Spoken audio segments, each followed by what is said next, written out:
Voici mes liens d'intérêt. Donc, comme vous le savez, la cholangite biliaire primitive est une maladie progressive qui peut exposer donc les patients sur le long terme à un risque de décès par insuffisance hépatique ou cancer du foie. Le traitement de référence est l'acide urso-désoxycholique.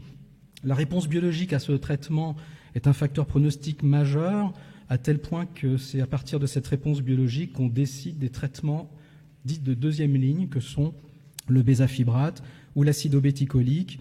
Donc si cette réponse est considérée comme insuffisante, et actuellement, en tout cas en France, on utilise les critères dits de Paris 2, à savoir la persistance d'une élévation des phosphatases alcalines supérieure à 1,5 fois la limite supérieure de la normale, ou une bilirubine élevée. Alors chez les patients bons répondeurs, il a néanmoins été suggéré récemment dans une étude parue par le Global PBC Study Group qu'une réponse profonde ou optimale qui serait caractérisée par des phosphatases alcalines normales et une bilirubine inférieure à 0,6 fois la normale, c'est-à-dire à peu près 10 micromoles, pourrait être associée à un gain de survie supplémentaire. Et donc, l'objet de l'étude que je vais vous présenter, c'est effectivement de voir si cette définition a une pertinence pronostique. Et en particulier, ça c'est important parce que les patients que vous suivez qui sont considérés comme bons répondeurs à l'acide urso-désoxycholique peut-être pourraient éventuellement devenir des candidats futurs à des traitements de deuxième ligne pour optimiser leur survie à long terme. Donc l'objectif de l'étude était de déterminer dans une population de patients atteints de CBP considérés comme bons répondeurs à l'AUDC, on verra la définition, l'impact clinique réel en termes de gain de survie absolu et relatif, d'une normalisation des tests enzymatiques hépatiques, en particulier des phosphatases alcalines, et d'un taux de bilirubine total inférieur à ce fameux 10 micromoles par litre. L'étude était une étude de cohorte rétrospective internationale, incluant 24 centres et 13 pays. Les critères d'inclusion, donc, tous les patients étaient atteints de CBP et traités par AUDC pendant au moins 12 mois. Ils obéissaient tous à la définition d'une réponse biologique selon les critères de Paris 2, donc les PAL, les azates inférieurs à 1,5 fois la normale et une bilirubine normale. En revanche, les patients qui avaient soit un syndrome de chevauchement, soit avaient été exposés au fibrate, à l'acide obéticolique ou aux corticoïdes étaient bien entendu exclus de l'étude. Les critères de jugement étaient des critères de jugement lourds, donc décès, toute cause, transplantation hépatique ou complications hépatiques, à savoir acide, hémorragie digestive, encéphalopathie ou carcinome hépatocellulaire. Les données ont été analysées donc d'une part à l'aide de modèles de Cox avec variables dépendantes du temps pour l'évaluation du risque, également une fonction polynomiale du rapport de risque en fonction du niveau des tests enzymatiques hépatiques pour évaluer la relation entre ces paramètres. Mais plus spécifiquement, nous avons évalué aussi le gain de survie grâce à des modèles non paramétriques qu'on appelle RMST ou RMTL, qui sont plus communément utilisés notamment en cancérologie pour apprécier et quantifier le gain de survie réel à un temps donné précis. Et donc on a étudié les différences et les rapports de temps de survie moyen restreint et les rapports de temps perdu moyen restreint. Donc voici la cohorte à partir de laquelle l'étude a été, c'était une étude ancillaire, donc j'avais coordonné l'étude PBC FibroScan à partir de 2019, incluant donc 24 centres et 13 pays, et vous voyez que 4096 patients étaient inclus dans cette cohorte. Alors voici le flowchart de l'étude. À partir des 4096 patients, on a déjà éliminé au départ tous les patients qui avaient un diagnostic formel d'overlap syndrome. Ensuite, on a écarté tous les patients qui avaient une durée de traitement par AUDC inférieure à 1 an ou méconnue. Et enfin, nous avons éliminé, exclu les patients présentant une réponse insuffisante à l'AUDC, ce n'était pas le sujet pour nous, ou les patients qui avaient été mis en contact avec le fibrate, l'acide obéticolique ou les corticoïdes. Au final, on arrive à 1047 patients dits bons répondeurs selon les critères de Paris 2, suivis entre 2004 et 2022. Voici les caractéristiques des patients à l'entrée. Alors évidemment, c'est une population classique, essentiellement de femmes d'âge moyen à un peu plus élevé. Et comme vous pouvez le constater, j'ai surligné les variables d'intérêt, bilirubine, enzyme hépatique. Et évidemment, comme c'était des bons répondeurs, ce sont des patients qui ont des anomalies qui sont somme toute peu importantes. Alors vous pouvez constater quand même que parmi tous ces bons répondeurs à la UDC, 34% avaient encore des phosphatase alcalines élevées, 50% une gamma GT élevée, 15% des transaminases élevées, et finalement, alors tous avaient une bilirubine normale, mais 30% avaient une bilirubine au-dessus de ce fameux seuil de 10 micromoles par litre, entre 10 et donc 17 micromoles par litre. Alors voici le suivi des patients et des événements. Donc le temps d'exposition au risque était de 4729 patients année. Ça correspondait à un suivi moyen par patient de 5 ans, et ça allait jusqu'à 15 ans. Et durant ce suivi, 80 patients, c'est-à-dire 8% à peu près de l'ensemble de la cohorte, avaient atteint un critère de jugement, à savoir un décès, une transplantation ou une complication, et ce qui correspondait à un taux d'incidence d'environ 17 pour 1000 patients année. Donc voici, en tout cas, par le modèle de Cox avec variables dépendantes du temps non ajustées pour les différentes conditions enzymatiques et biochimiques des patients. Il n'y avait finalement que 2 critères qui ressortaient comme protecteurs en analyse non ajustée sur le long terme, à savoir les phosphatase alcalines normales et effectivement la bilirubine inférieure à 10 micromoles par litre. Vous noterez qu'il y avait une tendance pour les azates, mais ça n'est pas significatif, et pas du tout de tendance pour la gamma GT normale ou les alates normales. Et quand on faisait l'analyse ajustée sur les variables pronostiques connues pour influencer le pronostic de la maladie à l'entrée, seules finalement les phosphatases alcalines restaient dans le modèle comme étant significativement associées à un meilleur pronostic à long terme. Ça, c'est donc l'analyse de Cox, l'analyse du hazard ratio. Alors ça se manifeste comme ceci selon les courbes de Kaplan-Meier pour la gamma GT, l'azate, l'alate, la bilirubine. Vous voyez que globalement, à part peut-être l'azate où il y avait quand même une tendance, les intervalles de confiance se chevauchaient largement. En revanche, pour les phosphatases alcalines, vous voyez qu'il y avait quand même deux courbes de survie assez disjointes et qui se séparaient très nettement à partir de 6 ans, on va dire. C'est-à-dire il faut avoir suffisamment de recul pour pouvoir voir apparaître ce bénéfice.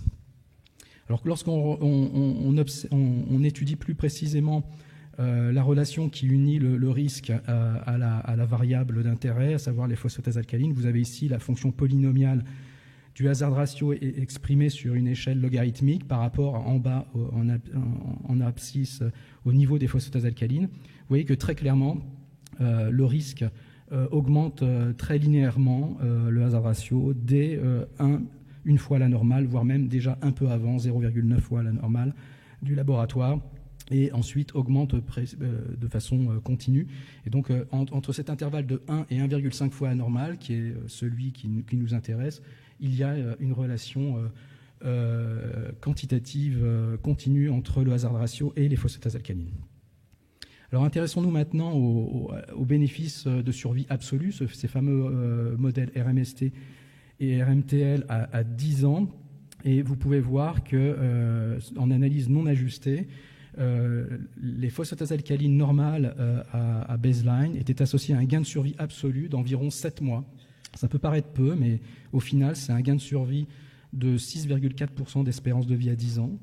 Donc c'est pas si mal. Et puis quand on fait l'analyse ajustée sur les facteurs pronostiques à l'entrée, eh bien c'est conforté.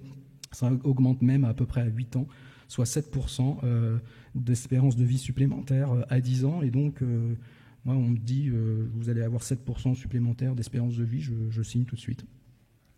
Alors là où c'est intéressant, c'est qu'on regarde ensuite si ce gain de survie global sur l'ensemble de la cohorte est influencé par certaines variables d'intérêt. Et évidemment, on pense tout de suite au fibroscan, c'est-à-dire en gros la sévérité de la maladie physique à l'entrée en termes de maladie avancée. Vous voyez qu'en fait, le gain de survie, il est surtout important chez les patients qui ont une fibrose avancée, puisque s'il reste significatif chez les patients ayant une maladie peu sévère, il est très significatif chez les patients qui ont une fibrose avancée. Donc ces patients qui ont un peu d'augmentation des phosphatases alcalines et un fibroscan montrant une fibrose avancée sont eux qui bénéficient le plus, enfin entre guillemets, de l'effet pronostic des phosphatases alcalines normales.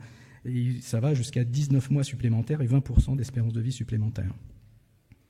Alors en revanche, lorsqu'on regarde, donc on voit que les phosphatases alcalines ont un impact indépendant.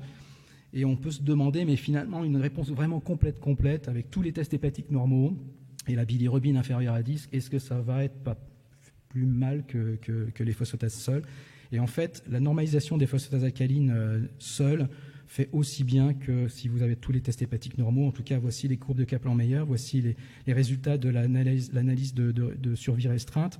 Vous voyez qu'il n'y a pas de gain significatif associé à une normalisation complète des enzymes hépatiques et de la bilirubine en dessous de 10 micromoles par litre. Donc au final, chez des patients atteints de CBP pur, puisqu'il n'y avait pas d'overlap, bon répondeur à l'AUDC, donc c'est-à-dire avec des phosphatases alcalines inférieures à 1,5 fois la normale, une bilirubine normale. Des PAL strictement normales sont associées à un gain de survie absolu et relatif significatif. Ce gain est plus important chez les patients ayant une fibrose avancée, mais reste significatif chez les patients ayant une maladie non sévère. Et comparé à la normalisation des PAL seuls, la normalisation complète des tests enzymatiques hépatiques ou un taux de bilirubine inférieur à 10 micromoles par litre ne semble pas apporter un gain de survie supplémentaire. Par conséquent, les patients bons répondeurs à l'AUDC ayant une élévation persistante modérée des phosphatases alcalines, en dessous de 1,5 fois la normale, pourraient être considérés ou doivent être considérés comme des candidats potentiels à un traitement de deuxième ligne. Et ce travail, évidemment, apporte un rationnel supplémentaire au PHRC que nous venons d'obtenir de l'essai Besurso 2, qui consiste à étudier l'intérêt justement d'une bithérapie à UDC bézafibrate, 200 ou 400 mg, chez des patients ayant toute augmentation persistante des phosphatases alcalines, et en particulier ce sous-groupe de patients qui, à mon sens, est certainement assez important, de patients bons répondeurs, mais avec des phosphatases alcalines toujours un peu élevées. Voilà, je vous remercie.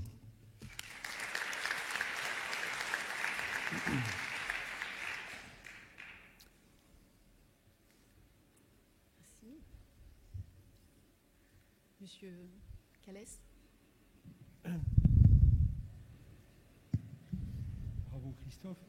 Donc si j'ai bien compris, tu as un effet informationnel additif d'un fibroscan supérieur à 10 et des phosphatases alcalines augmentées. Donc le problème, c'est que sur le plan clinique, on ne voit pas très bien à quel patient ça s'adresse. Est-ce que d'un point de vue statistique, pour y voir plus clair, si tu me suis, normalement, dans votre COX, il doit y avoir une interaction significative entre les deux variables. Vous l'avez fait. Donc, ça doit déboucher sur un ratio qui doit permettre d'avoir un risque continu. Parce que là, si tu veux, tu as un tableau de contingence qui fait que tu vas classer tes malades en bon et pas bon pronostic, alors que finalement, il doit y avoir un continuum. Alors, dans le modèle de Cox à modèle à variable continue, évidemment, le fibroscan était inclus. Et d'ailleurs, comme une variable dépendante du temps.